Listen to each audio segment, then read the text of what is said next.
I feel like if you're going to take Jesus, we can't take buffet Jesus. Like you can't just take, we can, we're free. But don't just take a little bit of Jesus that is expedient to your bottom line without taking it all in. Otherwise, you're not representing Jesus for who Jesus is. So you're talking about servant leadership to the extent that it is good for your bottom line, but if it's no longer good for your bottom line, if you have to sacrifice your yacht, then maybe that's taking servant leadership a little bit too far. If you have to sacrifice your Mercedes, maybe you're taking Jesus a little bit too far.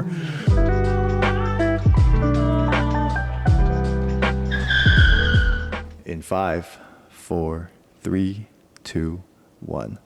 What's going on, guys? Welcome back to another episode of Joe's Funland. I'm your host, Joe Ho, and today we have a very special guest. We were actually introduced by a mutual friend of ours, and I know we got to chatting a little bit, and you told me a little bit about your story and a little bit about what you do. But I'd love to get to know you more, talk a little bit more about the things that you are interested in and the things that you're doing right now. So let's just go ahead and get into it. Today we have with us Ernie. How are you doing today, sir? Great. Yeah. Thanks for listening to what I might have to say. Hope it works for you. Awesome. Well, Ernie, I know we got to chat a little bit before we started recording, but just for the audience, just what's like a brief introduction of who you are? What do you do? I'm Ernie Tai. I am, at least my vocation, I'm a CEO of a company. We founded that company about 30 years ago, LW Scientific. We make everything from microscopes and centrifuges, fluid processing, what you'll see in a typical reference lab in a hospital. We also make camp stoves and rocket stoves, grills, you name it, incubators. So we've been around for a little while. We do international business. We've got our location in Shanghai, China. We do some manufacturing there and sourcing of products. So we sell all over the world. So that's my vocation. That's what pays the light bills. Okay. Yeah. Gotcha. And so you're the CEO, and you helped found the company as well. Yes, that's correct. So actually, let me ask you this too. How do you guys decide what industries to get into? Because you said you guys are into a little bit of like medical devices, but also camper stoves. Man, I think the best way to put it is that I think we've found that we just stumble forward. That's been the formula. And it's been working so far. And most of the time we don't fall flat on our face. Sometimes we do, but stumbling forward. So I guess the formula would have been, this is the way that it happened. We bought a little company that was a distributor of microscopes way, way, way back. And that was the first little acquisition. Then really what we wanted to do was run it for 3 years and sell it. And after running it for 3 years, we decided, oh my gosh, this is a good little business. Now, what would we do if we wanted to keep going? And my godfather came to me one day in my office and said, okay, what would you want to do? And I said, I think we've reached our goals. Let's sell the business. And he goes, well, what would you want to do if you wanted to keep it? And I don't know if I'd want to keep it. I think someday the products that we're selling is going to become a commodity more and more and more and more so. Okay. So brand differentiation is one thing, and how do you accomplish that is real value add versus what the competition might have. Owning patents, getting into specialized products, and pushing the brand value. So getting into manufacturing and making proprietary products was probably the key to success back then. And that was way back in the dinosaur days. And so we did that. We acquired a microscope company that manufactured some of our products in China. And now 100% of all microscopes are manufactured in China, by the way. I don't think most people know that thing. Well, most people don't even know what a microscope is nowadays. Who uses them anyway? And so we did that.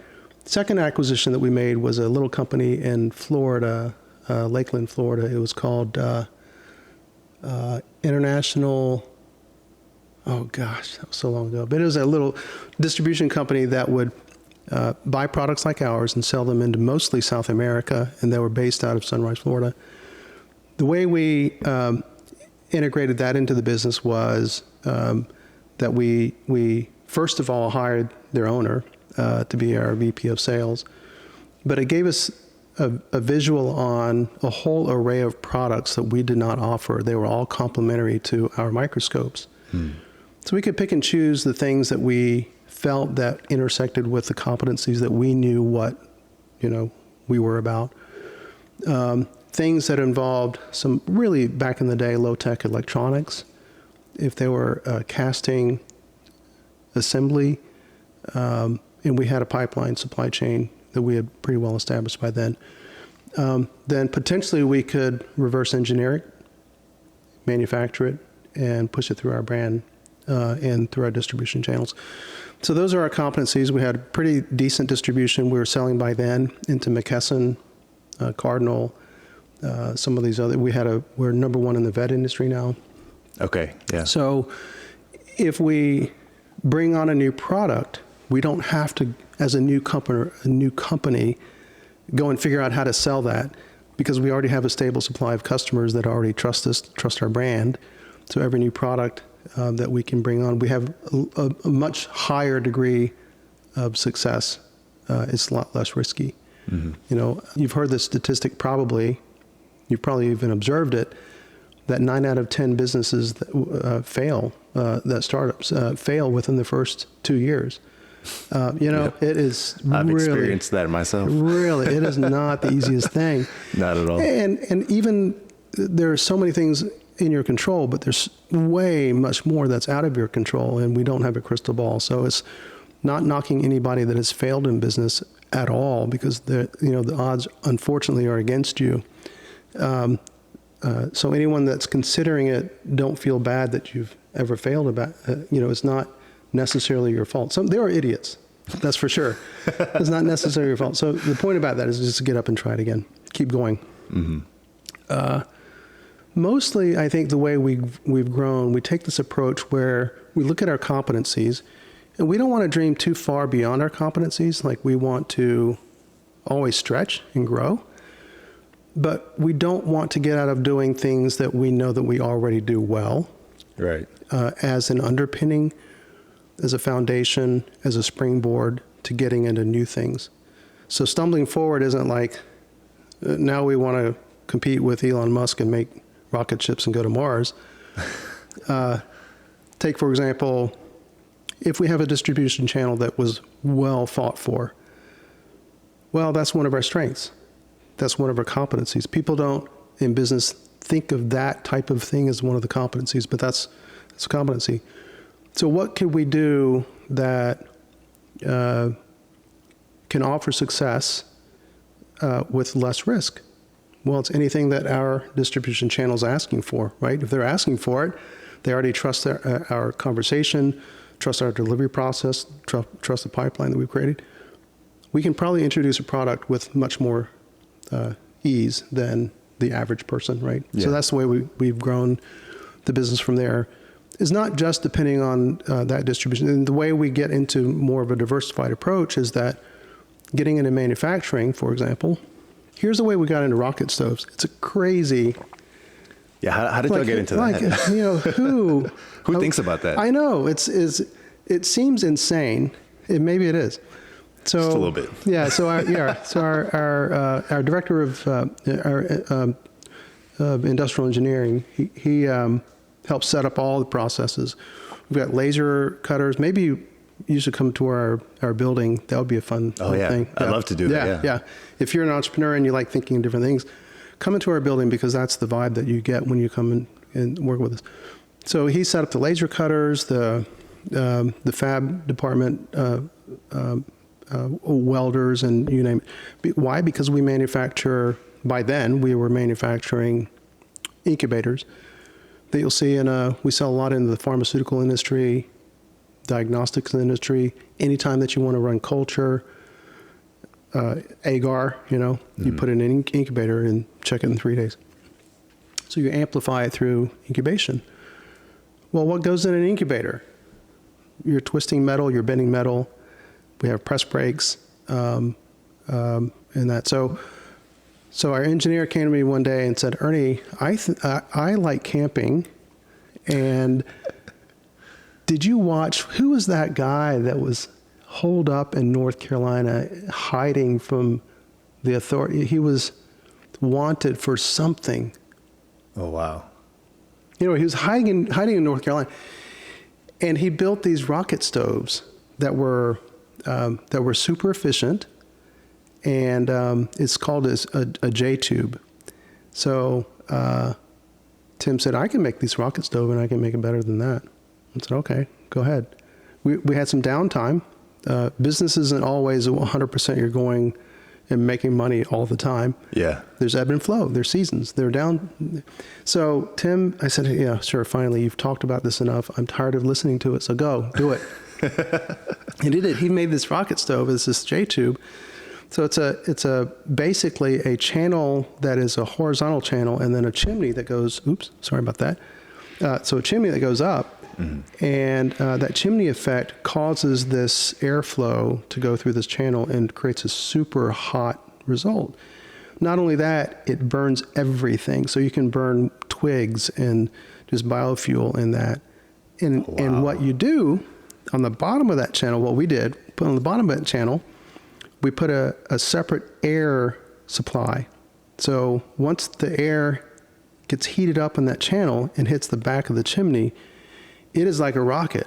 You look down in it, and there are flames shooting up in the back of it, in addition to the flame coming off of the little twigs. Uh-huh. So you can burn a rocket stove and boil a 3 or 4 cup pot of water. You can boil it in about 4 minutes. It is just super hot. We make things so hot in the whole experimental phase, because we're a medical device manufacturer. We have everything. We have all the engineering stuff, the probes, the temperature sensors, and things like that. So we put some probes in some of these rocket stoves. Uh-huh. Probes that go up to 1,500 degrees. It melted the probes. No way. Yeah, melted That's the probes. crazy. Yeah, crazy. So, well, that's a rocket stove. It's called the hot ash grill, hot ash line. So we make grills and camp stoves and fire pits and things like that. So that's how we got on that. So it's really leaning off of some other competencies, not our distribution, not the same product line, regulatory wise. It's a whole different ball game. But there are some core competencies that, hey, look, we're going to try it out, and probably 3 out of the 4 that you need to master to be good in that industry. At least we have that. Mm-hmm. So we stumbled into that, and it happened to work. There are probably 10 other stories of things that did not work that we should not have been in. And arguably we shouldn't be in playing with fire business, but we happen to be. Here we are, yeah. Yeah, here we are.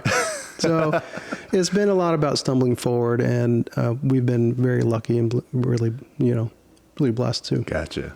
Yeah, so you've experienced a lot of success in business. Personally, I love hearing origin stories. I ask a lot of my guests, like, oh, how did that even start? Like, was this something that you've always had an interest in, like doing business or anything like that? Yeah. How did that all begin? Well, okay, so there's a second book that's coming out. It's called CEO Jesus, and that tells the story of really, for my journey, how it started. It goes way back, and I would imagine you or a handful of your listeners probably can, if you think about it, pinpoint some story back in your childhood that just some fire was lit and it just won't go out. It's just like what makes you, what drives you. I don't know. I don't think it's DNA. I think it's a little bit of DNA, but I think it's a lot of your environment, your upbringing, what's spoken to you, who's spoken to you, what did they say. There are 2 stories. One way back. I think I was in 7th grade. We went on this 100-mile canoe trip in Scouts. And a buddy of mine across the street, Todd Barrett, and his dad was one of the Scout Masters. We had to do everything. Plan the menu, how do we pack it, the whole 9 yards. And I'm in like 6th grade. Mm-hmm. And we had, 15 of us, 16 of us going on this canoe trip. So my responsibility was the cooking. So we planned the menu, did the whole thing, and Mr. Barrett came to me, looked over the menu, and says, yeah, that looks pretty good. Hey, let me get Miss B to make the chicken. And so she'll do it for you. She'll make it, pull it, and and we'll put them in freezer bags. And that was the only modification that he made to that whole menu thing. Now you've been in the restaurant business. Yeah. Chicken on a hot canoe trip, if you better keep that cold, packed on ice or something, salmonella will really take you out. So we got back and we survived, surprisingly. And Mr. Barrett turned to me and he says, Ernie, you did a great job. I'm really proud of you, son. And that's really weird. I don't know about you, way back when I was a kid, there weren't many people that talked to you like that. I don't know if you've had people that talked to you like that when you were a kid in 5th grade, 6th grade. That wasn't your dad. And my dad was great. And, I don't know, I'd love to hear your family story. My dad was great, but he was an Asian immigrant, first generation. He was striving hard to make it. And culturally, it was a very honor-based society, so he was very strict. He also knew that in the experience of the immigrant, education has to be your way out. It has to be your way out. And they were poor when they came to the States. So this driving, right? And so not a whole lot of people outside of that spoke into that space. That carries a lot of inertia, that kind of force, maybe, your dad. Mm. Someone else, not my dad, says, Ernie, great job. Really proud of you. Man, that's powerful. It is powerful, isn't it? How many people have you experienced that say, Joe, wow, man, really proud of you. That's an amazing. Tell me about that, right? Yeah. So that was one. So at an early age, someone else sees something in you that you don't really see in yourself. So they start speaking it, like, proud of you. Good job, good planning, good thinking, good visioning. Then later on, I was in the band. I was one of those band nerds. Were you a band nerd? No, I was not. I was a band nerd. No. That's why I was a band nerd. So this was in 8th grade. And also back in the dinosaur day, there was a citrus drive at our high school in the band, and we raised a ton of money. It was a truckload, semi-trailer of oranges, navel oranges, and grapefruit. Now they don't do it anymore because there's Costco and there's Publix and everything. Back, we had Piggly Wiggly and we had Farmer Don's, local, in that small little town I grew up in. So fresh oranges, fresh grapefruit, and fruit season was like, woo, it's almost like Christmas. So the Christmas, the fruit drive at the band was like celebrated for maybe 10 years. It's the talk of the town. And so I was helping to staff the phones, and I was in 8th grade staffing the phones. And it was like, oh my gosh, ringing off the hook. Mr. Price was my band director. Hey, Ernie, grab that. I'm in the 8th grade. Maybe what do I say? What do I do? It's like, Lugoff Elgin High School band. This is Ernie. How are you doing? So I'm making it up. And do the whole thing. Yes, we have still fruit. There's a half truckload left. Here's a full case of oranges. Here's a half case. Hurry up. We're here till 8 o'clock every night until it runs out. All right, we'll be there. Good. Thank you very much. Click. Hung up the phone. Mr. Price goes. He poked his head in the door, and he was listening to the whole thing. He poked his head in the door, and he says, Ernie, you're going to run your own business someday. Wow. This is in 8th grade. Okay. That stuck with me. Things like that, I don't know. But something gets in there and sticks within you. You kind of have an anticipation for it. As you learn things, you begin to piece it together and put it in that context. And so as you gather wisdom, as you gather experience, it always puts it in that context. Well, fast forward, way fast forward. Getting out of college, I went through business school at UVA. And graduating, with finance and marketing, I went to work for a finance corporation, Standard & Poor's, poring over numbers, doing financial analysis. Oh my God, if that's not soul-sucking work, right? And so I got out of that and I joined a conglomerate. And in that conglomerate, it was $1 billion corporation. And $1 billion corporation back then was a big deal. Now it's not as big. I mean, it's a lot of money, but it was a big deal back then. Remember, this is dinosaur days when money was just invented. And so my job was, I was in a team of young kids just like me, just snot-nosed, just graduated from college. And we were responsible for flying around the country doing projects. Most of the projects involved mergers and acquisitions. We would evaluate and due diligence on companies that were being acquired or potentially being acquired.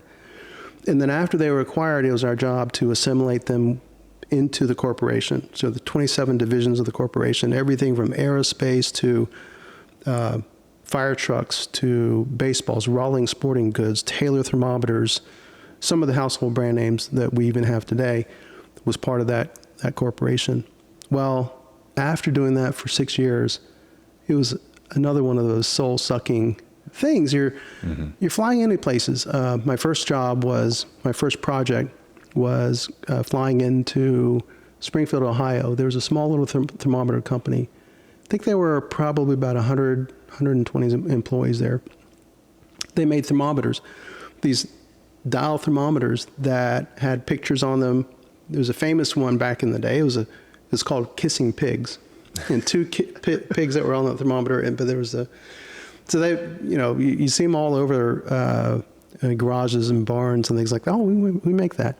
That was that company. We had acquired that company, and we were moving them to merge with the Taylor thermometer company that was in Arden, North Carolina. We built a new facility. They also had a facility in Juarez, Mexico. So my job was to acquire that company. This is Springfield Thermometer. Acquire them, shut them down, actually, take their processes, document them, and move them to Arden, North Carolina, and move them to Juarez, Mexico. That was my first project.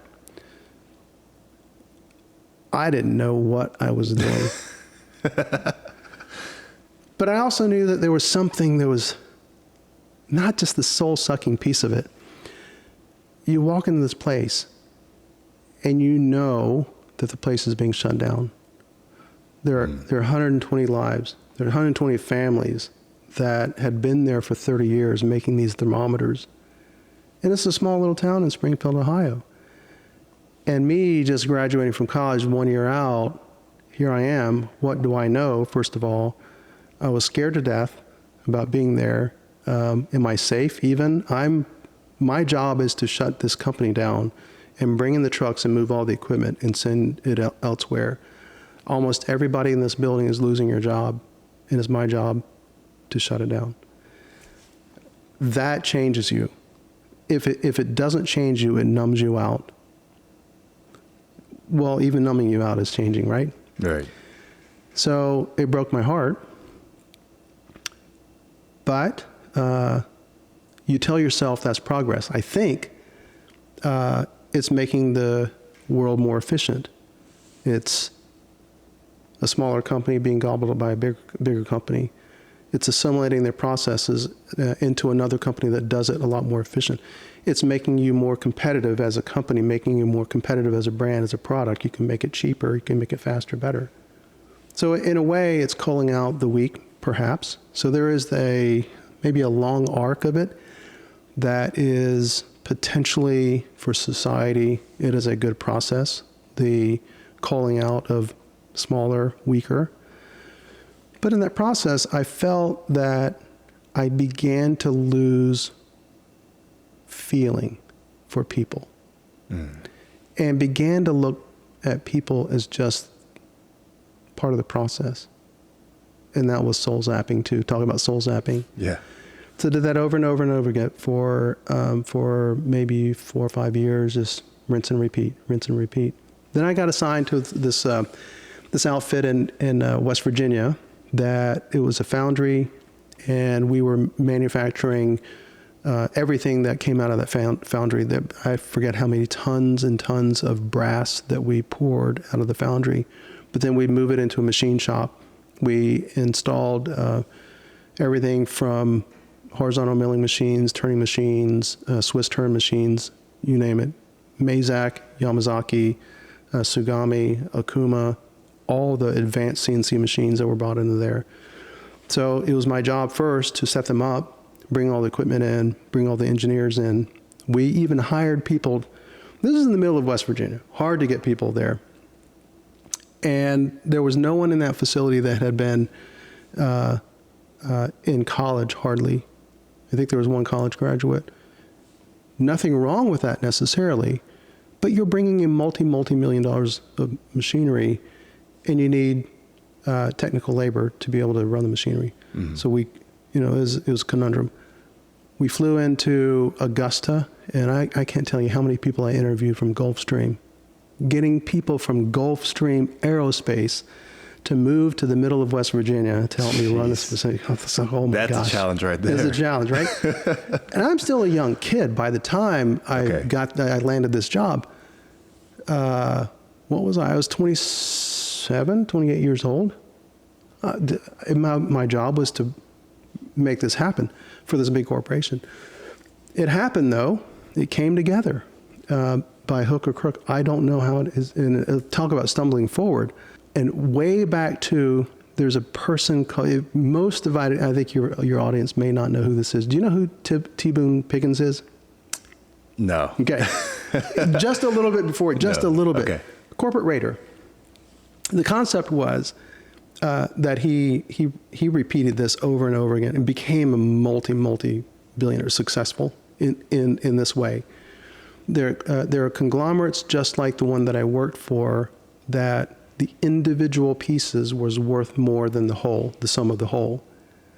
So the way the way this conglomerate worked is that there are complements that were almost like my company, in that the competencies don't seem to necessarily fit together, but they're competencies that do in fact complement one another. Let's say you're good at making spaghetti.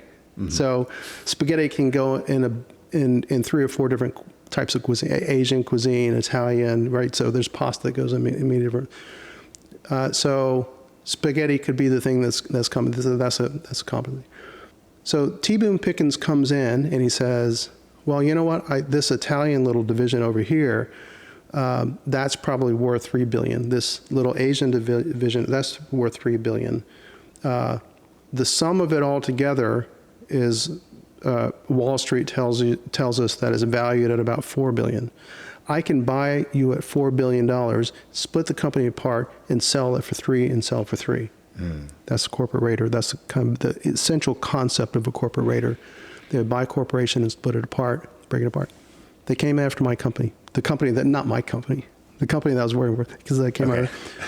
So right after I was sent there, I had that project sent there to run this outfit, accomplished it. T. Boone Pickens started coming after the corporation, and there was a mad dash of getting rid of cash, paying out bonuses, moving the corp, just doing stupid, insane things, buying airplanes. The corporation went from, I think we had 2 of those little Falcon F-20 drug runner planes, and a Falcon 50. A Falcon 50 back in the day, I think it was maybe a 20, 30-seater jet. Sold the 50, bought a fleet of Falcon 20s. And in that day, too, the Gulfstream 4 was a fairly new corporate jet. They bought a Gulfstream 4. It was just all decked out. Went all out. People were flying all over the country, spending money, hiring Deloitte & Touche for a improvement program. What was the purpose of spending all the money? To make the company unattractive. Okay, gotcha. You think we're worth $6 billion? Let's go ahead and spend $3 billion. Yeah. Okay. You see what I mean? Yeah. So it makes it really unattractive to buy it. It's sort of, in a way, spending money up front, hoping that it pays out, making all these investments. So the company's short of cash. It will pay out in the long run, but it makes it really unattractive as an acquisition to break apart. It looks riskier. Right. Okay. Gotcha. That was the underlying bit of that. Didn't work. So a year and a half after being at this location in West Virginia, Ernie, you need to. Oh, that's my dog. Maybe he'll join us. Ernie, you need to get rid of. However, you've got 15 heads too many. So I'm on the opposite side of this. I used to be on the corporate side of it, saying, "Hey Joe, you got 15 heads too many." Or Joe, I'm sorry, we're shutting your business down, right? So I've got the people from corporate breathing down my neck. Now all of a sudden, you have 15 heads too heavy. On the heels of having convinced a boatload of people to come from places like New York, Scott Aviation was one of our divisions. I convinced some people to transfer from New York into West Virginia, hired people from Gulfstream down in here in Augusta to go to West Virginia, and now we need to get rid of people in a union shop. And in a union shop, it's seniority. So I'm getting rid of. It's almost like what happened with Doge. But it's getting rid of all the new people that had just, so the plant simply will not run if you have to get rid of all the new people, right? So that was just the straw that broke. Wow. It just broke the camel's back. It really was. So I went home one night and I said, you know what, I think I can flip hamburgers. And be happier that I can be, even if I'm a rock star doing this, I'm going to lose my soul. I can't do this. So I quit. And that's when we started LW Scientific. Wow. So the notion of, business and what it's about, it's really been a challenge to me about why do we do the things that we do? Business for the sake of business, maximizing shareholder wealth. I think there's something that just feels dishonoring to humanity. I participated in being dishonoring to humanity. I was part of that engine, and when I decided not to be part of the engine anymore, I just had to retool everything. Why are we in existence? Mm-hmm. Kind of retooling. And that's the beginning. Maybe that's a 20-minute detour of how we started, but that's my story. Yeah. No, I definitely, there's definitely some parts of your story that I can relate to as well. I've worked my fair share of jobs that I felt like it was taking the soul out of me, and I was like, man, you could pay me millions of dollars, and this is not worth it for me. Like, There's things in this life that are worth more than money. Yeah. And I think I learned that at a pretty early on in my experience, and that's why I'm like, when you say things like, oh yeah, like I had to leave. Flipping burgers would be better than doing this, just because you're not like losing so much of yourself, Yeah. And there's nothing wrong with a good burger. I mean, it changes lives, doesn't it? Yeah. So if you think about just like clean slate, if you could clean slate and you could invent the best system, the best business, the best kind of everything, and name your rules, what would those rules be for you? I think I had to ask myself, like, okay, if I'm not going to do this, what are some dreamy names or pillars that I can describe true north? Like what would drive me for the next, whatever it is, 10 years, 15 years. In that time when I, honestly, it was like I hit a brick wall. You shared I enjoyed listening to some of your podcasts. You shared a time when you hit a brick wall very recently in the last, few years. When you hit a brick wall, what do you do? One of the things that you do, I don't know what you did to get over that. I'd love to interview you on that because that everyone needs to hear that. Everyone, I think, I don't know anyone that hasn't hit a wall at some point in their life, and they have to kind of rethink. They have to clean slate. You have to say, okay, what's important? What do I want to be tomorrow? In the next, what do I want to be when I grow up? Those types of, what matters? Mm-hmm. I'd love to hear your story about that. I'd love to hear a lot of people's stories. That's powerful. So what matters? If I could design a business of my greatest dreams, what would be some words? So family, I think a model of family, you can't throw a mom from a train and still keep your soul, right? So family matters. Looking at the university system, tenure, there's an idea. So how many people did I see? I don't know how many people I fired personally, but how many, we venerate, you're fired. Holy cow, that hurts, doesn't it? Yeah. Yeah, it's like, so tenure matters. Something about university, the Socratic process in a university, people investigating things, having the freedom to ask questions, having the freedom to challenge a status quo, and to examine it and say, is there something better? And being willing to hear the answer that what we're doing isn't necessarily the best, and we would do well to change it. So things like that, it's university, tenure, family, that kind of stuff. So those are some of the key words that we used even as the early management team came together to build our company. So we have 3 values that I think is our value system. And it was almost like, the stumbling forward thing. I think many of you entrepreneurs that this you'll relate to this bit of it.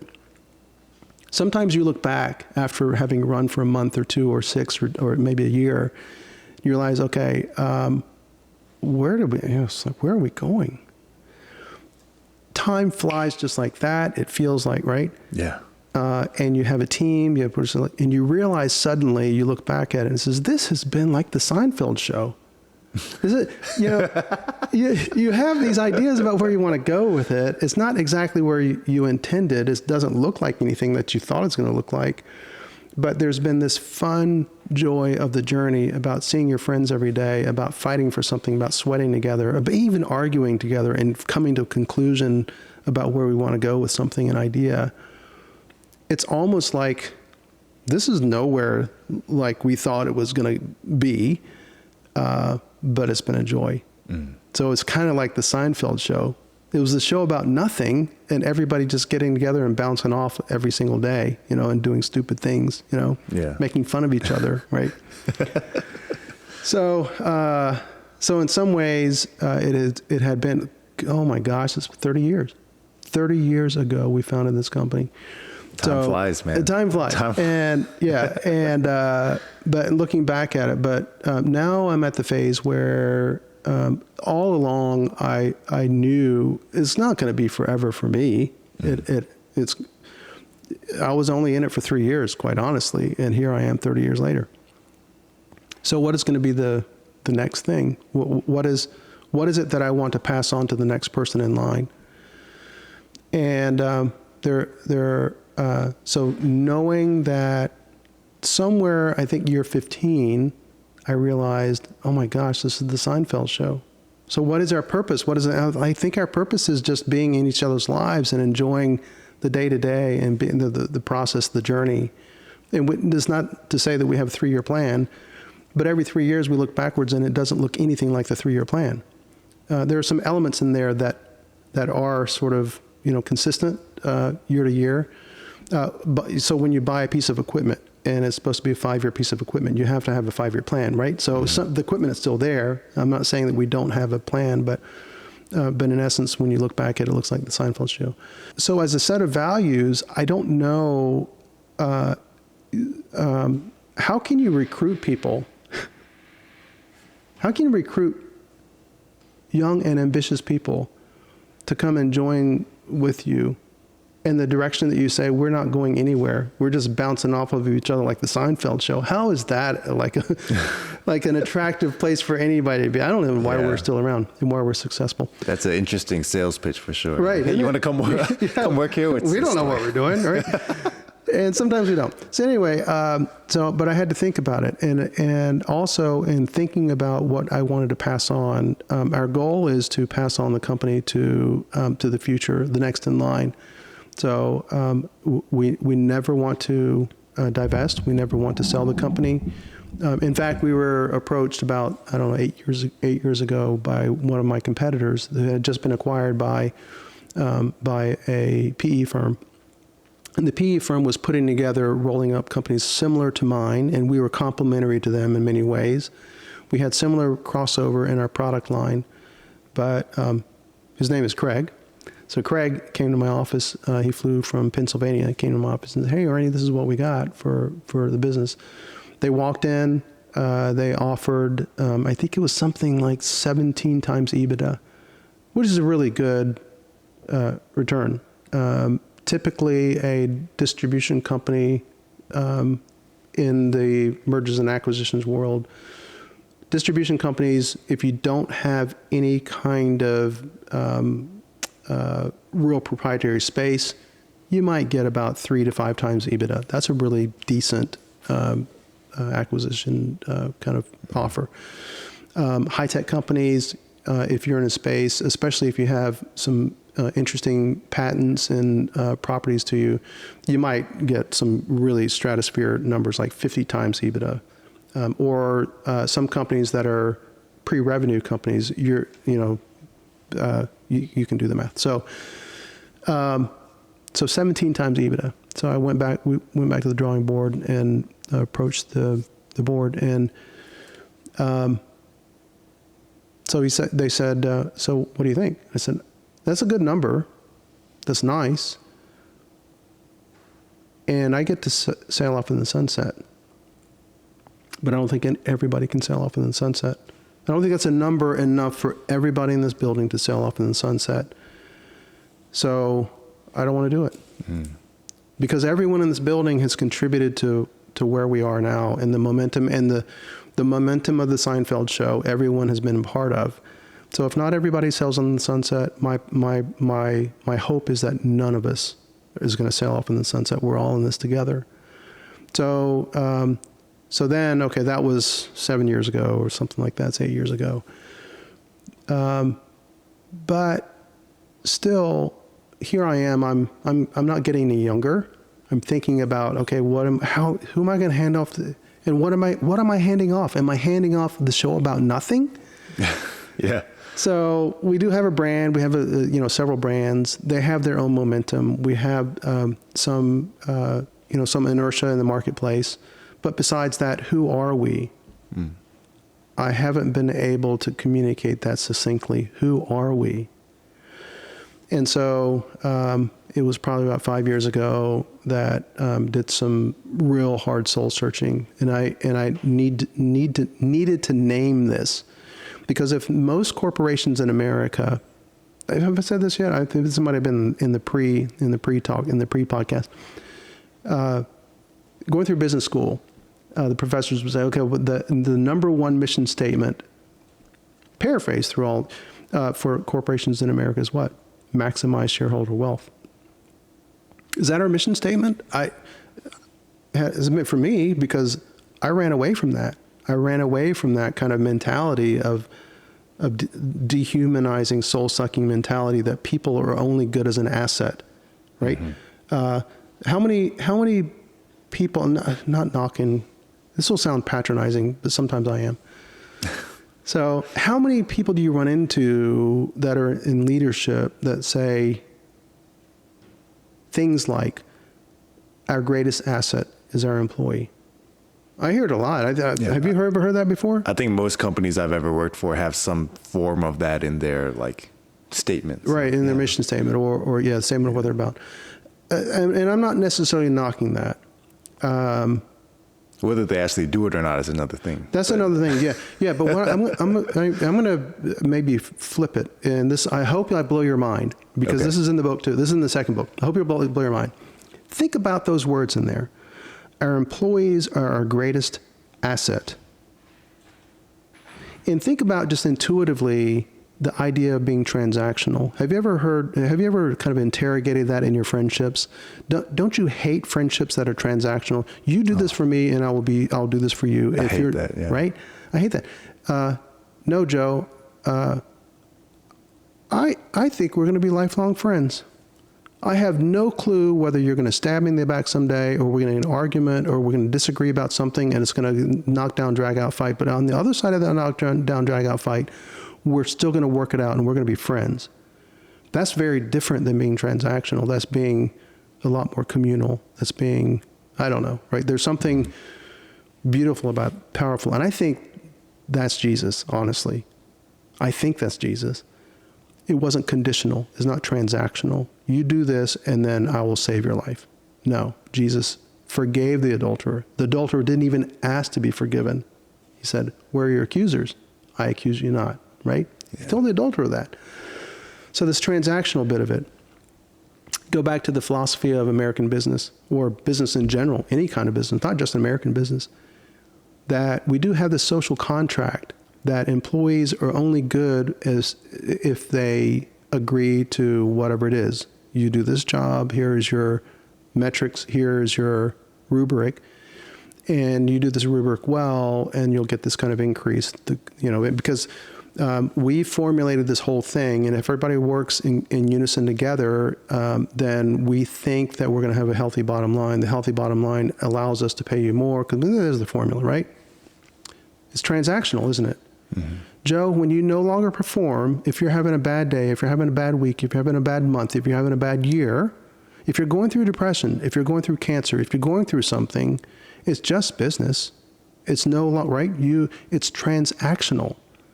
So our greatest asset is our employee until they're no longer our greatest asset. Mm. And then we get to sever the relationship because, Joe, it's only business. Yeah. There's something that, even though that's part of our ethos in American business, in business in general, in the world, that's part of just our regular language that we just accept as the way. But should it be the way? Should it be relational? Should it not be transactional? So our greatest asset is our employees. What does that mean? That means that you're property, you're material, you're not human. You're something like a machine to be leveraged to what? Maximize shareholder wealth, right? Yeah. So I think maybe I'm being too romantic about it. And there have been cases where I'm human. I've made so many mistakes and I've pissed off people that I should not have been. I've been mean when I should not have been. I've been defensive. I've been fearful and I've acted out of fear. I am human just like you and anyone else. So I'm not saying I'm great at this. I'm just calling it to say, I think there's a better way. And let me see if I can really do some investigation to name a better way. Mm-hmm. So, in the business sphere, entrepreneurship sphere, there's a big, I would say maybe almost like a hot take or a debate of should you get into business with your friends? And I think that, you kind of love that question. You touched a little bit about your thoughts on that, yeah. in what you just said, but I'm curious to see if you have any other insights. So for me personally, I've done business with friends. How's that work? So we actually, I would say it worked very well for what we did and what we've accomplished. My very first business, I partnered up with my best friend. We did a clothing line company. And this was my first or second year of college or something like that. And so we both kind of sat down and, we're both very, we were very young kids, yeah. And we're just we don't know what we're doing, but we're excited. Yeah, this is going to be really cool. But he was my best friend and we both agreed hey, between me and you, I never want to let money get in the way of our friendship. This is more important than whatever bottom line, whatever money, me and you, this is more important. So right. If there's ever any disagreements or anything that we see this could compromise us not being friends anymore, it's not worth it. So I think since we sat down and we had that conversation at the very beginning, I think it helped us with the way that we ran the business and the way that we kind of operated things.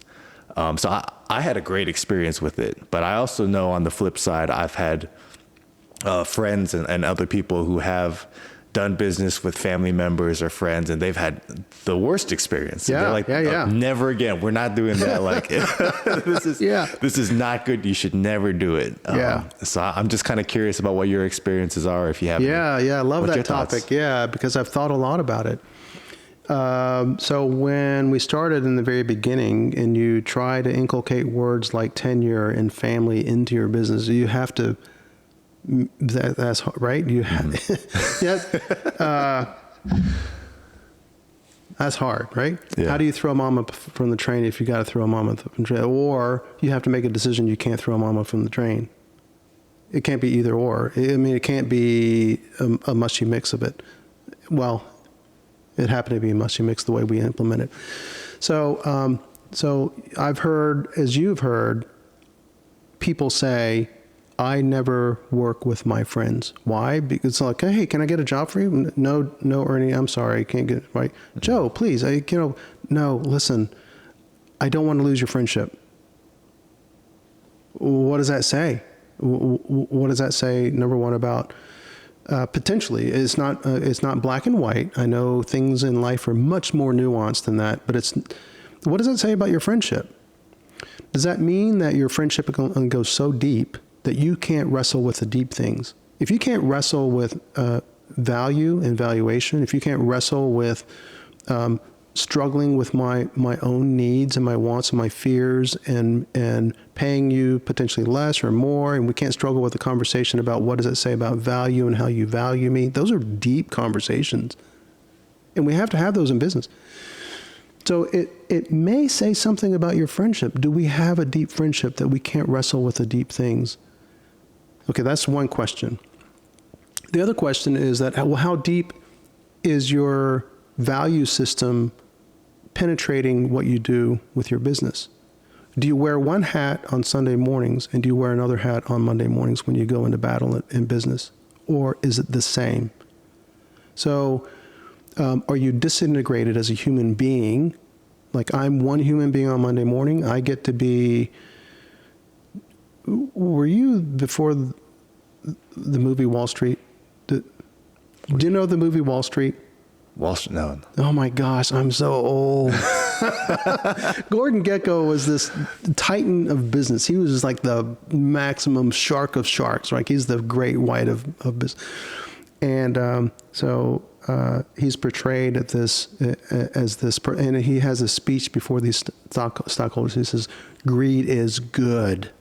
Essentially, it's like greed drives everything. And if you think of capitalism, it's the ability for people to pursue their dreams and their wants and their desire. Me, right? And we create a system that allows the freedom to do that. Arguably, that's greed is the underpinning. Now, unbridled greed is what Galbraith, the economist, talks about. Well, wait a minute. We have to have some guardrails to this whole thing. So, in the business world, if we're not really interrogating our own hearts and deciding, do I need to disintegrate myself to run business well? Or do I need to really press forward everything that is in my heart that I believe about humanity and goodness? Do I need to press that into my business, in my business practices? I think that's a question. It's been a lifelong question, a lifelong pursuit for me, and I don't do it great. I think I do it better than if I didn't ask myself the questions. I'm just comparing. It's a golf game. I'm playing against myself. So, do you hire your friends or not? I don't know. Some friendships or don't go that deep and cannot survive trying to integrate your beliefs and your value system because the judgment and fear and all that gets into place. And do you not want to lose that friend? How deep is that friendship? I'd ask that question. Yeah. So I don't necessarily say as a hard and fast rule, I don't hire my friends, but I do. There is way back, I interviewed someone that used to be part of the North Point Church community, in leadership and as an employee. And they had a model where they evaluated competency, chemistry, and culture. So we don't talk about that in many hiring kind of practices. So the competency is one thing, but chemistry and culture is about the hang. And we musicians talk a lot about the hang, right? So you can be a great musician, but if you can't hang with people, you can't play jazz. Yeah. So, hey, Winston. Hey, buddy.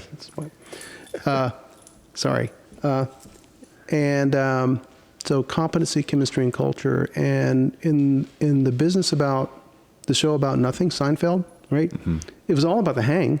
They hardly ever talked about their career. George talked, you could see him in his career once in a while. And Kramer was never doing anything. Never doing anything, right? And so.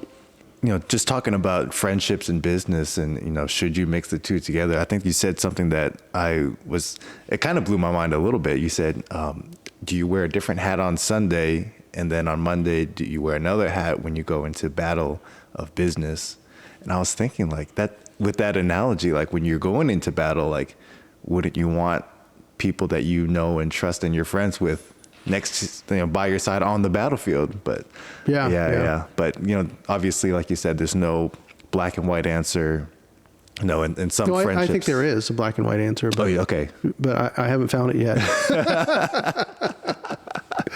Yeah, me neither. Then I also, because I've thought a lot about it too, and I think, competency and skills. Obviously, like when you are on the battlefield, kind of going into that analogy, obviously, even if, we're really good friends, if you don't know how to use a weapon, then, we're going to die on the battlefield. Right. Yeah. No matter how good friends we are, it's not going to work. You know? So there's that aspect of it too. I think there's a Mission Impossible, let's say. Okay. I just plugged my second book, by the way. That's chapter, I think chapter 2 is, I call chapter 2 Mission Impossible. I think there's a Mission Impossible. So go back to the beginning of this. I don't know if the beginning is going to make the edit room, but compare the greatest commandment. The greatest commandment is what? Love the Lord your God with all your mind, heart, soul, strength. The second commandment is what? The second is very much like the first, which is love your neighbor as yourself. There are a couple things in there, especially in the Asian community, I think that we missed in a very honor-based society. That we don't talk about very much, but and it feels a little bit narcissistic, but there's a love your neighbor, as yourself. So we have to understand ourselves. We have to have good boundaries. We have to be healthy and that kind of stuff. You can't be a, doormat necessarily. But, so that's the greatest commandment that Jesus talks about. Then compare that to what I think is the systems that were created to drive our economy. It's what? Maximize shareholder wealth, right? What does maximize shareholder wealth? How is that consistent with loving your neighbor as yourself? Maybe indirectly as a result of having an efficient society and the system that we create, maybe in a better delivery system for goods and services so that we can feed the society. Maybe indirectly, you can make an argument that is loving society. That's loving people that we don't even yet know. That may be an argument. But I think that we end up devolving when we lose sight of the greatest commandment is love the Lord your God, but love your neighbor as yourself. We end up loving the system and losing sight that even if the system is why we're doing things, we lose the why, I think. Mm-hmm. So in many ways, it seems like a mission impossible. In my own experience, like I have been a part of, and you no doubt have or will be a part of, I guarantee you, they'll be part of groups and communities that are entrepreneurs, that are informal boards to each other. There's places, like groups called Vistage or C12, or there's an Iron Sharpen Iron group, a Christian-based CEO group, that we get together and challenge and ask questions and offer our advice as informal boards to each other. And it's very powerful and really good. Many of the groups that I've been part of, we talk about things like servant leadership. There are two things that I have an issue with in my own participation with that. Servant leadership usually looks like, hey, listen to Joe, he's having a hard time, right? Whatever. Jesus was a servant, so lay down your life for Joe. Hey, isn't it so great that Joe is flipping pancakes at the company breakfast? That's servant leadership. Then the next step is the case in point. The proof text is, Happy employee. You'll read this in many, many books like this. The story is the same but different. Happy employees lead to happy customers. Happy employees, it comes across in the way they deal with our customers. They're more engaging, they're more sticky, they love the place that they work, they want to represent it well, they make better ambassadors. And the end is what?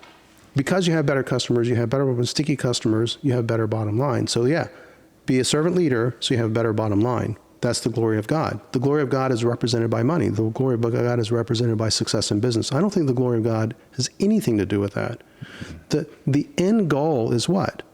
Love the Lord your God, love your neighbors. So the end goal is love. The end goal isn't money, so the money proves that you loved well. No. The end goal, period, is love. Full stop, end. That's it, right? Mm-hmm. So to me, it seems like a mission impossible to constantly question our motivations when we're dealing with people, employees and others, when there's money involved. It's a challenge, but guess what? We have a lifetime of work to do in that matter. You know, you cannot outlove, right? You cannot, right? Second thing that's a mission impossible too. So in business, in the business world, think about this. You know, Robin Hood. That's right. Robin Hood was before my time, but Robin Hood is one of those, immortal kind of representations. So robbing from the rich and giving to the poor. And there's something about rich that has come about by ill gains, or not even necessarily by ill gains. Maybe you're part of nobility that you just happened into generational wealth or something, and you didn't deserve it. And so many things that I've come across, honestly, I didn't deserve. I just stumbled forward in life, and somehow it worked for me. So I'm really thankful for it. But there's something about Robin Hood that is romantically like, yes, justice. Yeah, right. Right. Stick it to the man, right? Give them what they deserve. That's right. Yeah. And then distribute it to the poor. So Robin Hood did not steal for himself. He stole to give back to the poor, the marginalized, the people that were, that need it. And so there's something. Who has walked out of a Robin Hood movie and felt, yeah, there's something wrong about this. Something that doesn't quite fit. Thou shalt not steal. Then what? Okay, wait a minute. How does that? Wait, thou shalt not steal. Yeah, but it wasn't theirs to start with. Yeah, but you stole it. It wasn't theirs either. So was I stealing? No, I was just reappropriating it. Right. Mm-hmm. So how do we make everything consistent? Talk about not bifurcating between Sunday and Monday. You can't bifurcate yourself. So how do we say thou shalt not steal, but then we venerate Robin Hood? How do we do that? Yeah. So that's here's a Mission Impossible thing. So I flip it in the book. It's not necessarily that I'm calling BS on Robin Hood, because I get it. Look at what's happened in the last 4 or 5 years in our society. We've had something crazy. Like in some parts of our segments of our economy, we've got like 100% inflation. Some things like, okay, we can argue about eggs and why eggs and, gas and all that stuff. And some are 2, 3, 5%. In general, we've got somewhere around 17 to 20% inflation in the last several years. How do you survive that if your income is not going up commensurate to that? Our minimum wage has stayed consistent. In fact, we're still fighting over $15 minimum wage. And we've been fighting over that for how long? For the last decade, about $15 minimum wage. And we're fighting over, should this be? No, it's like, if we pay too much, then we can't afford inflation. Like we can go into economics and this can turn dark. So what I'm suggesting is, as opposed to saying it's wrong to steal, those that are in power need to ask ourselves the question, why did Robin Hood have to be there to start with? Those of us in power that have the levers to our society need to ask the question, why is there the need for that man or that woman to steal to feed their child? Can we not have compassion for that? I'm not forgiving it necessarily, but I'm saying the responsibility needs to rest with those that are in power to do something about it. Final story about, I don't know if this is going to, I think it'll fit. There's a guy that was, he ended up being a good friend of mine, and he still is, so I'm not going to out him. But this was in Tennessee. So I was at a conference and sitting around a table, and he was arguing about the race issue. And he happens to be a white guy. So, and this is, happens to be a white guy. And he was angry, and you can probably guess which side of the conversation I'm on, because I'm a son of an immigrant, and I'm a minority, and I, like you, probably have had our share of bigoted experiences of ching chong and go home in grocery stores that, like, where did that come from, Like, so we're talking about race relationships, race relations. And this white friend of mine, happens to be a well-to-do guy, runs a huge company, probably third, fourth, fifth generation wealthy dude in this town, this city. Judges, mayors, one of all, in his family, his lineage. So generational wealth is they invented generational wealth. So he's a well-to-do man. He's talking about, this guy, and the reason that there is a problem in their little town with race relationships is that this is a black guy that came into town, was not the new sheriff, but a prominent figure in town. He hasn't invited us white people to the table. And so we're sitting around, and I had cigars and scotch, and maybe I was a little bit too free and loose, too many scotches, but I said, Ben, I have to tell you something. You know what? It's people like you. It's people like you. And honestly, quite frankly, it's people like me that own the table. It's our responsibility to do the inviting to the table. It's our responsibility. It's not theirs. What are they going to do? Barge into our living room and sit down at our table without an invite? No. It's our responsibility to the invite. So that's my answer to the Robin Hood Jesus, I think. And that's probably, I don't know, that's a call to people that are thinking about being in business, people that are in business, that are in positions of power to do something about the things that we are potentially bothered by, but we get to close our eyes and we get to drive by, and then forget about it. Do something about it. Move the world, change the world, not just on Sunday mornings. But I don't know. I want to get into your book a little bit about that. I know that when we chatted a little bit about it on Sunday, you mentioned something that I was thinking about all week, actually. You kind of described it as there's a lot of books out there now that are about, Christian leadership, and but in ways they kind of take parts and bits and parts. And you said, we shouldn't be doing that. You said, oh, whoops. Sound like a drum. Yeah. You said, if we are going to be Christian leaders, we have to accept all of Jesus and all of, you said it better than I'm saying it right now. No. That's exactly. But yeah, I mean, how did that even, how did you even come up with that thought process? Like I said, that whole narrative about servant leadership, and we get to say servant, but then the problem is we take that so far. If it's not expedient to the bottom line, then we don't talk about that very much. Mm. But I feel like if you're going to take Jesus, we can't take buffet Jesus. Like you can't just take, we can, we're free. But don't just take a little bit of Jesus that is expedient to your bottom line without taking it all in. Otherwise, you're not representing Jesus for who Jesus is. So you're talking about servant leadership to the extent that it is good for your bottom line, but if it's no longer good for your bottom line, if you have to sacrifice your yacht, then maybe that's taking servant leadership a little bit too far. If you have to sacrifice your Mercedes, maybe you're taking Jesus a little bit too far. If you're, and I'm not saying that whatever, salary structure, compensation, that's a hard one to figure out. I'm still figuring it out. But if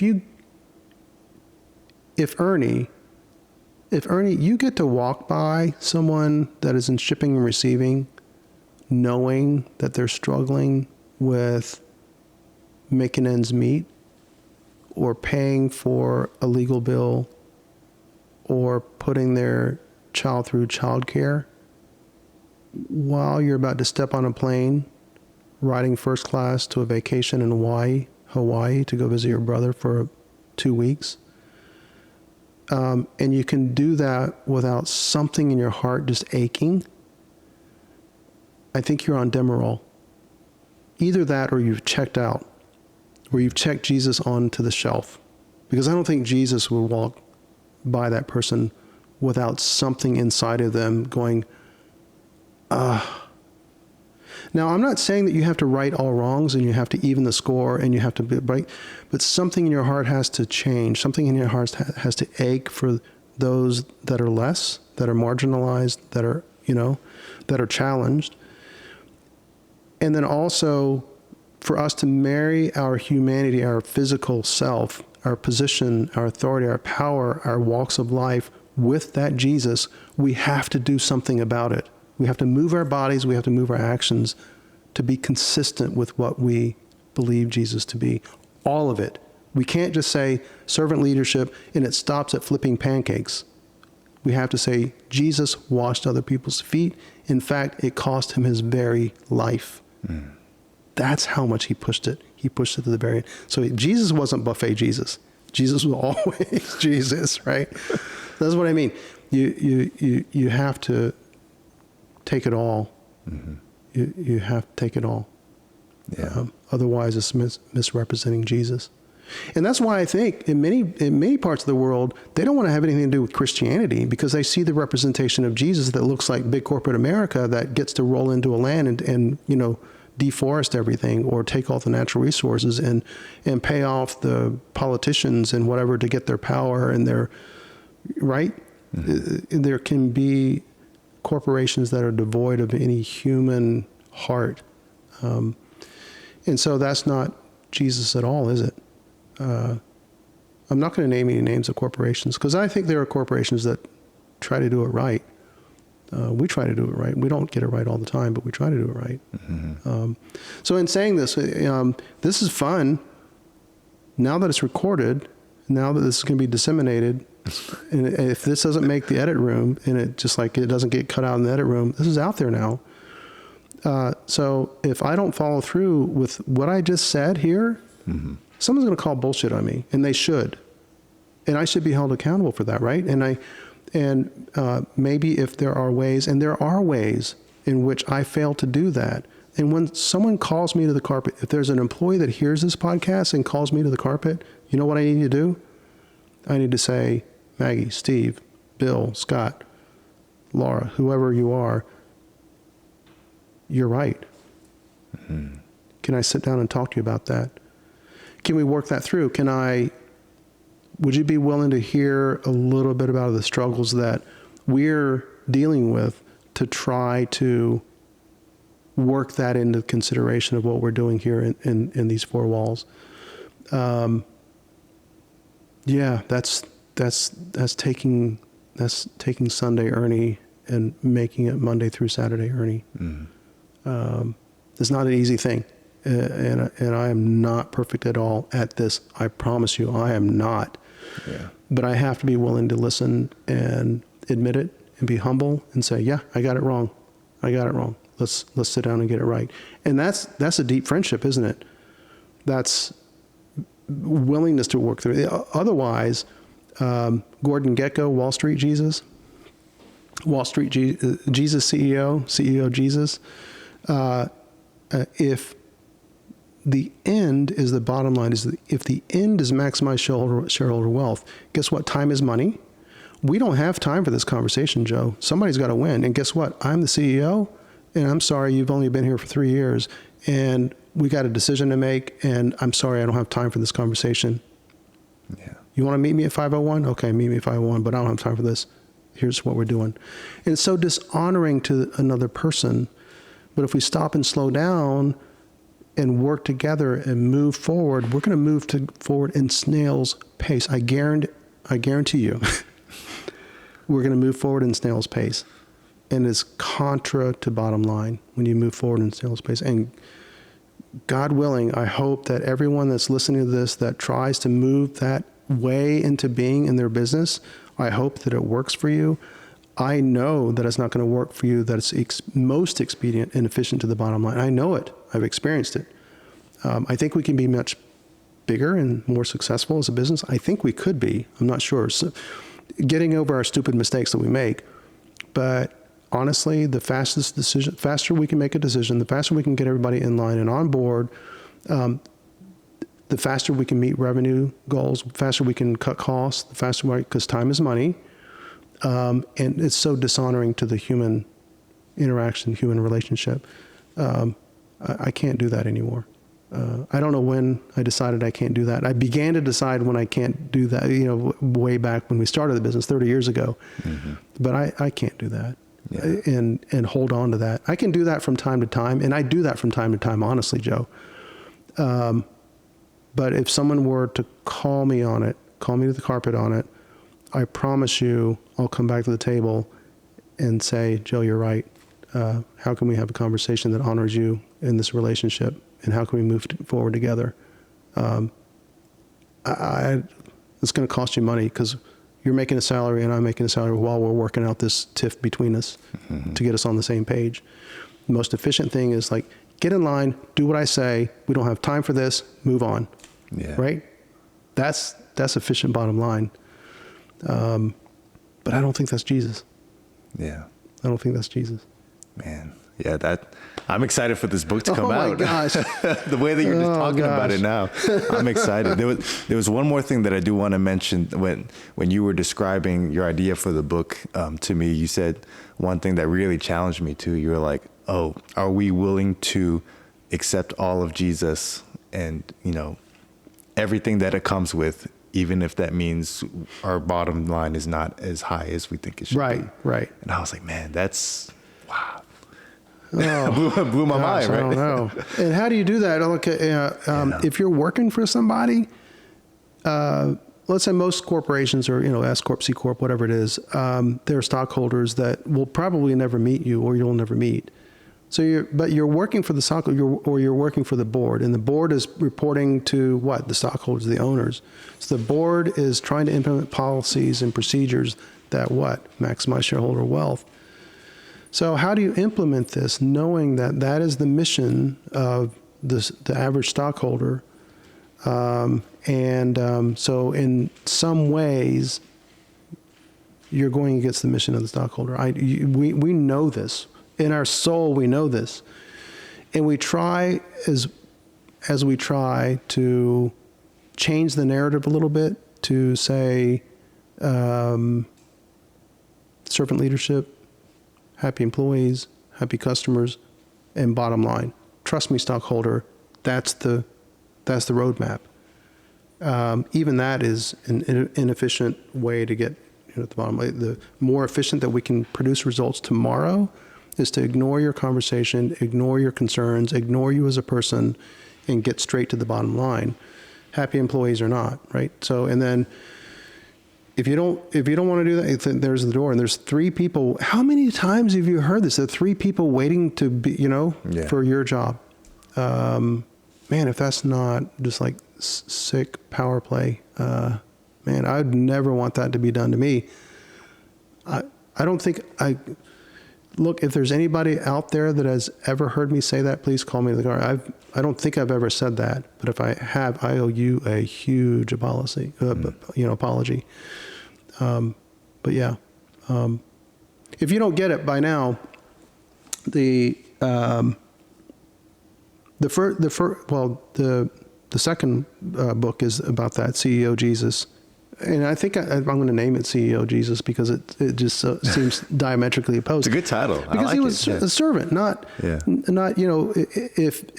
he was the leader of servants. Mm-hmm. So how do you? That's not right. He was the leader of servants.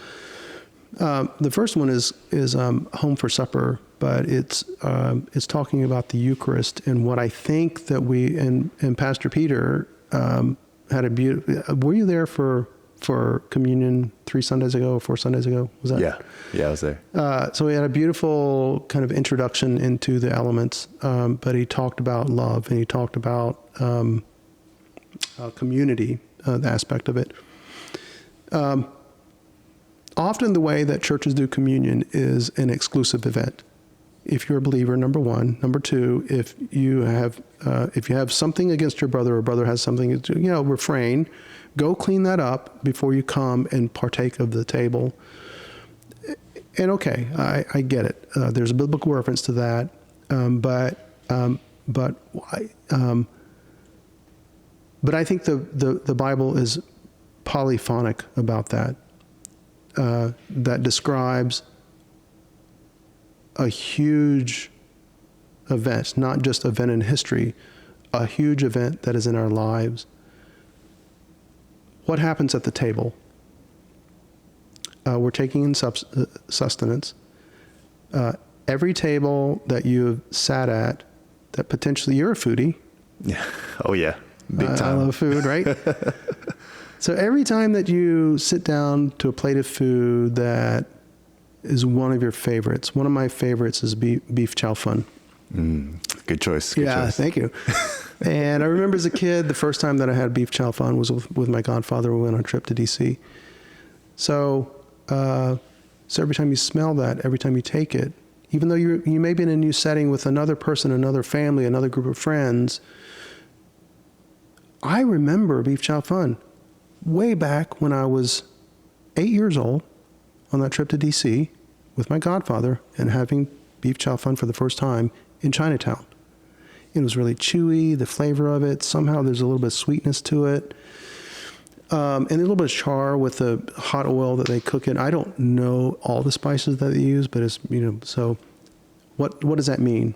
You're bringing all of your past, you're bringing all of your memories potentially into this event right here. You're being fully present, bringing everything that you've got, unabashedly, unashamed, to the table.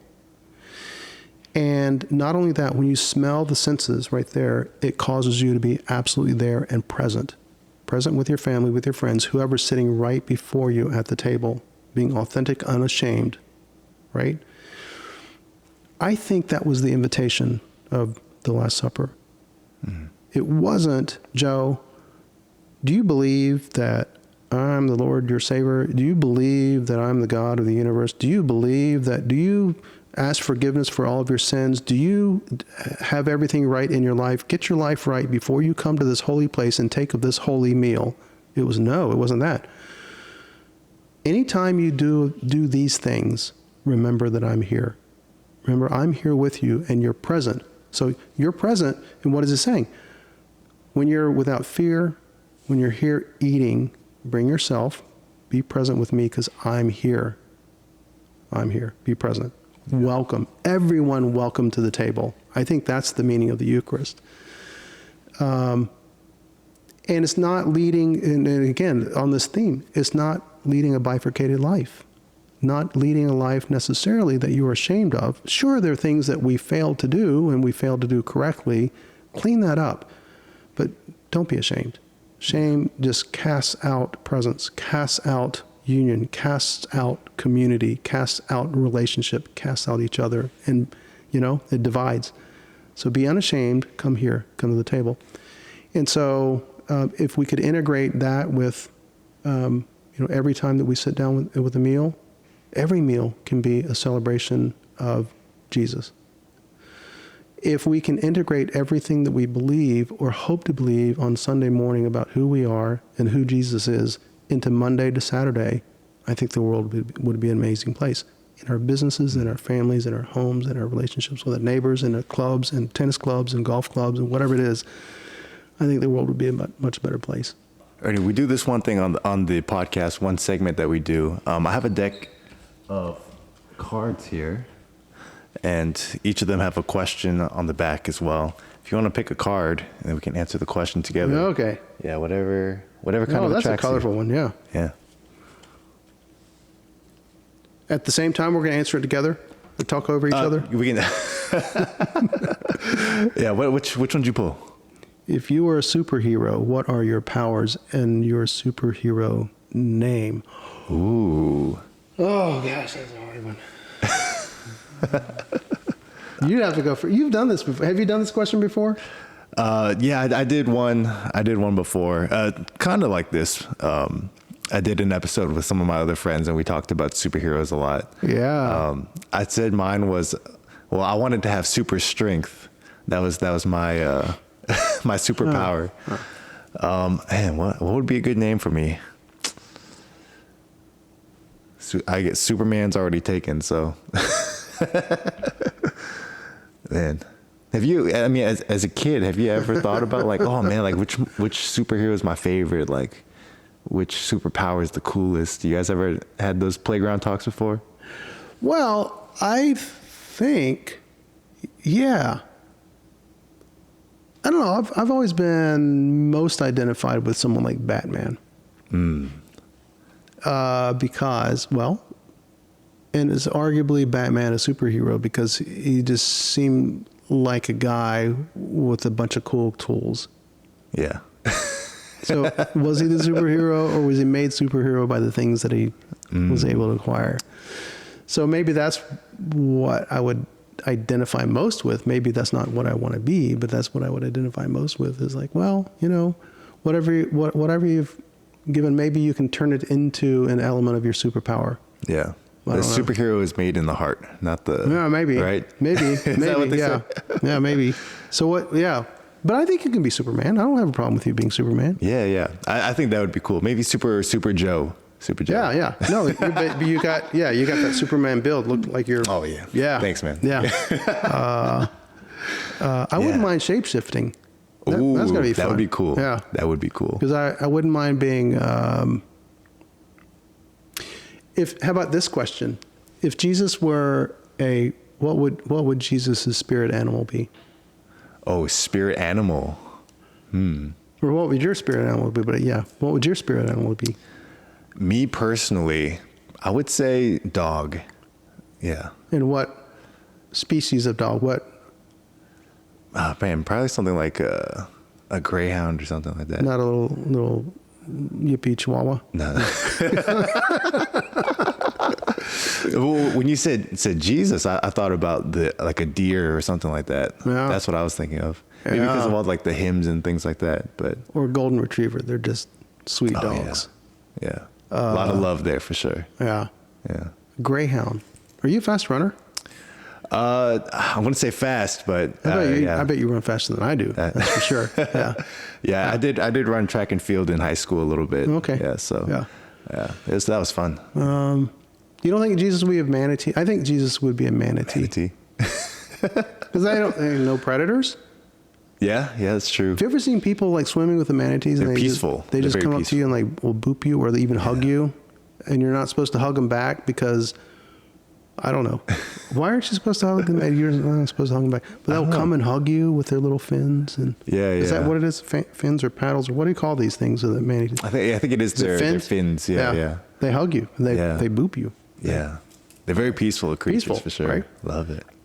We do one last segment on the show. I always ask all of my guests to share just a quick minute of a life lesson or some kind of wisdom that you would want to impart on me or the audience, or anything that you feel like, oh, this is something that I've really learned in life, and I'd like to share that with people.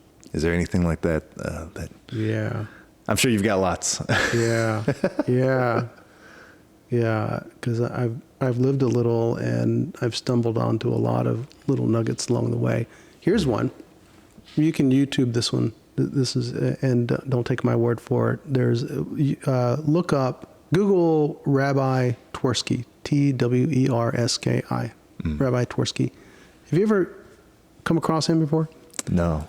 So Twersky talks about he was once rabbi. And essentially it's talking about love. And so Twersky turns it to this couple, says, well, what is it that you like about fish? So you like fish, you love fish. You love fish so much that you want to kill it and boil it and eat it.